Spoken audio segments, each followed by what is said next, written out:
UAB Medcast is an ongoing medical education podcast. The UAB Division of Continuing Education designates that each episode of this enduring material is worth a maximum of 0.25 AMA PRA Category 1 credit. To collect credit, please visit uabmedicine.org/medcast and complete the episode's post-test. Welcome to UAB Medcast, a continuing education podcast for medical professionals. Bringing knowledge to your world. Here's Melanie Cole. Welcome to UAB Medcast. I'm Melanie Cole, and I invite you to listen as we examine chronic pain after hernia repair. Joining me is Dr. Abhisek Parmar. He's a minimally invasive general surgeon and an assistant professor at UAB Medicine. Dr. Parmar, it's a pleasure to have you join us today after hernia repair. And since pain is somewhat subjective, how do you measure it?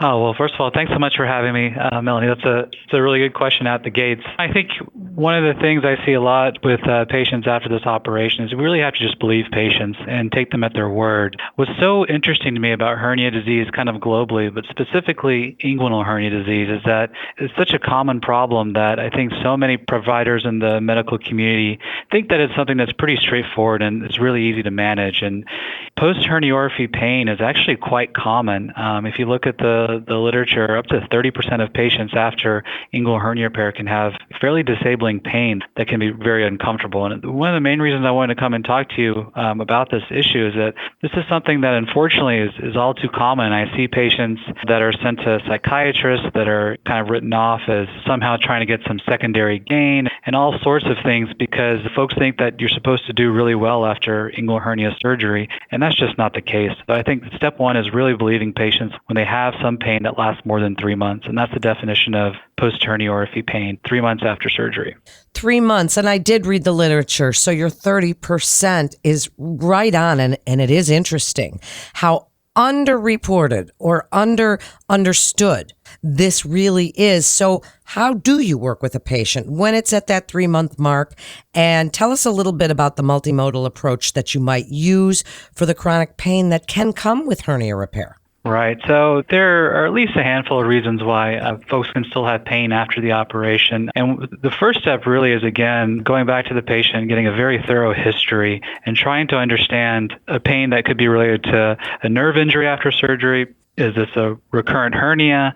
Many times I see patients who've had a hernia repair and they still have pain after the operation, and it turns out their pain never was really even related to their hernia in the first place, and they have a hip problem or a back problem or something like that. So the first step is really sort of delineating where they fall into those categories. And from there I kind of move on to the next step, which is doing a nerve block.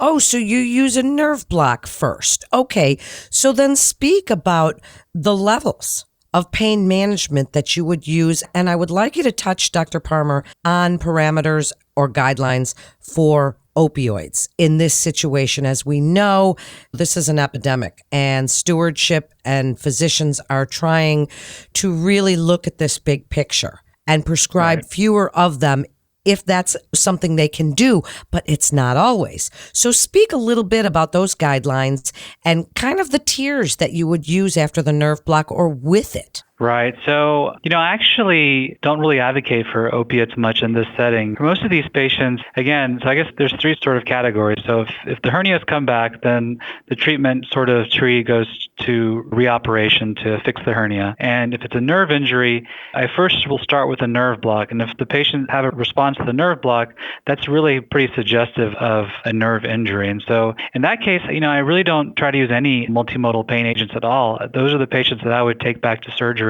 and actually do something called a triple neurectomy and actually remove their mesh or explant their mesh.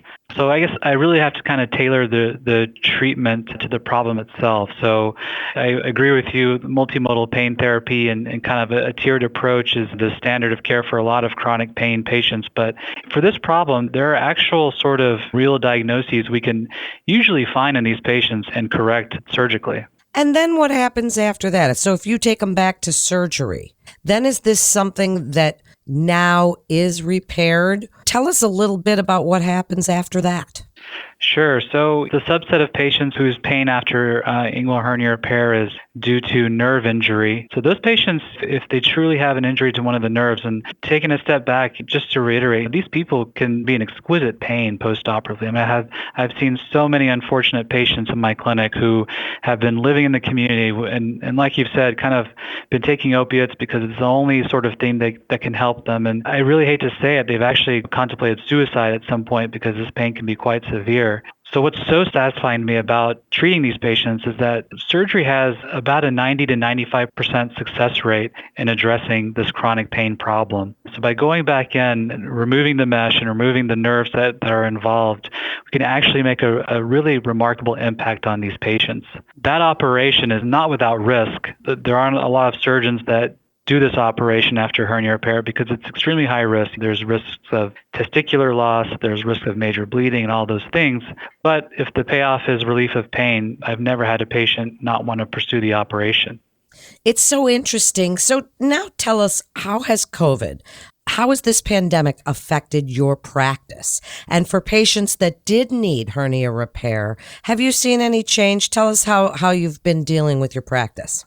I think globally, something that we're starting to learn about COVID is that there are a lot of patients out in the community who really do need medical care, but they were so afraid to seek it that they've kind of just had to stay at home. And if you look at some of the science behind it, there's some literature that folks are having more heart attacks at home instead of going to see their doctor, or they're afraid to go to the emergency department. For some reason, I've started to see the exact same phenomenon with hernia pain. Just in the past month, I think I've seen 4 patients in my clinic with hernia pain. So I think people are kind of forced to stay at home. And what's really worrisome to me is that patients, there's this element of defeatism to the whole problem, and they feel like there's no solution and that there's no hope to the pain, and this is just how their life has to be. And that's really what the kind of fallacy I wanted to correct with this interview. That is certainly true, and thank you so much for that. So why don't you let other providers know what you'd like them to take away from this interview about dealing with chronic pain after inguinal hernia repair, what you're doing with your patients, and when you feel it's important they refer. If they have a patient that's gone through a hernia repair and they are still suffering chronic pain, when would you like them referred? That's a great question. So I think anyone who's been dealing with pain after their inguinal hernia operation for more than 3 months, really needs to see a hernia specialist to understand what's going on. And because these patients are so miserable, I have a very low threshold for seeing them in my clinic.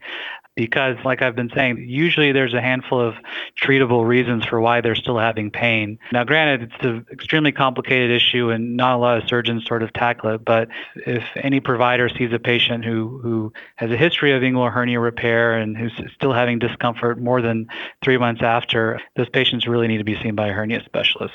Thank you so much, Dr. Parmar. You are such a great guest as always. Thank you again, and come back on with us and share some updates as you learn more about really anything. Thank you again, and a community physician can refer a patient to UAB Medicine by calling the MIST line at 1-800-UAB-MIST. That concludes this episode of UAB Medcast. For more information on resources available at UAB Medicine, you can always visit our website at uabmedicine.org/physician. Please also remember to download, subscribe, rate, and review this podcast and all the other UAB Medicine podcasts. I'm Melanie Cole.